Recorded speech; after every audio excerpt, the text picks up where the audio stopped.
వివాదాస్పద ఐఏఎస్ పూజా ఖేత్కర్ ఫ్యామిలీ అంతా దందా బ్యాచ్ అని తేలింది. రైతుల భూములను లాక్కునే ప్రయత్నంలో ఆమె తల్లి ఏకంగా గన్తో హల్చల్ చేస్తుంది. పూజ తండ్రి రిటైర్డ్ ఐఏఎస్, ఆయన కూడా పెద్ద లంచగొండే. ఫేక్ డాక్యుమెంట్స్ తో ఐఏఎస్ అయిన పూజపై నిజ నిర్ధారణ కమిటీ విచారణ మొదలుపెట్టింది. ట్రైనీ ఐఏఎస్ పూజా ఖేత్కర్ ఫ్యామిలీ లీలలు ఒక్కటొక్కటిగా బయటకొస్తున్నాయి. ప్రొబిషన్ టైంలోనే ఆమె పూర్తిస్థాయి అధికారిగా హల్చల్ చేస్తే మహారాష్ట్ర సర్కారు బదిలీ వేటు వేసింది. ప్రస్తుతం సంచలనంగా మారిన ఈమె వ్యవహారంలో మరో రచ్చ మొదలైంది. కూతురే కాదు, ఆమె తండ్రి, తల్లి చేసిన అరాచకాలు కూడా బయటపడుతున్నాయి. పూజా ఖేత్కర్ తల్లి ఏకంగా తుపాకీ చూపించి రైతుల భూములను లాక్కునే ప్రయత్నం చేసింది. వివాదాస్పదంగా మారిన ఈ వీడియో పాతదే అయినా తాజాగా సోషల్ మీడియాలో మళ్లీ వైరల్ అవుతోంది. పూణే జిల్లాలోని ముల్షి ఏరియాలో ఈ ఫ్యామిలీ 25 ఎకరాల స్థలాన్ని కొనుగోలు చేసింది.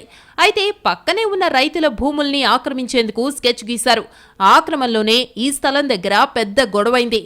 పూజా ఖేత్కర్ తల్లి మనోరమ ఖేత్కర్ తన సెక్యూరిటీ గార్డులతో అక్కడికి చేరుకుంది. చేతిలో తుపాకీ చూపించి బెదిరించింది. ల్యాండ్ డాక్యుమెంట్స్ ఎక్కడున్నాయో చూపించమంటూ బెదిరించింది.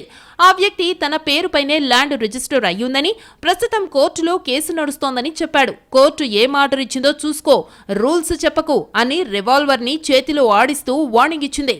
ఈ వీడియో పాతదే అయినా మళ్లీ వైరల్ అయింది. ఈ కుటుంబానికి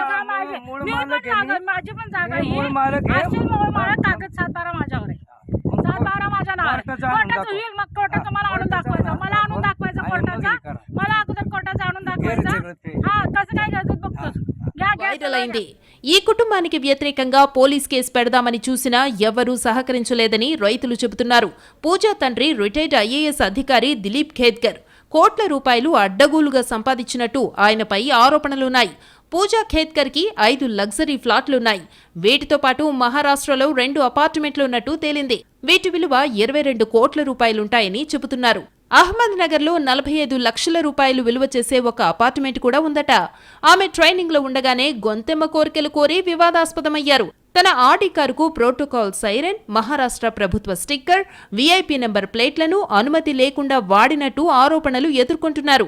ఆమె వాడిన కారుపై 21 చలాన్లు పెండింగ్ లో ఉన్నట్టు గుర్తించారు. వాటికి సంబంధించి 26,000 రూపాయలు కట్టాల్సి ఉంది. ఆమె రిక్రూట్మెంట్ పైన అనుమానాలు వ్యక్తమవుతున్నాయి. శారీరకంగా, మానసికంగా లోపమున్నట్టుగా డాక్యుమెంట్స్ చూపించినట్టు తేలింది. మెడికల్ టెస్టులు జరగకుండా మేనేజ్ చేసి రిక్రూట్ అయిందని ఆరోపణలున్నాయి. ఆమెపై విచారణ జరిపేందుకు కేంద్రం ఓ కమిటీని ఏర్పాటు చేసింది. 2 వారాల్లో నివేదిక వస్తుందని చెబుతున్నారు.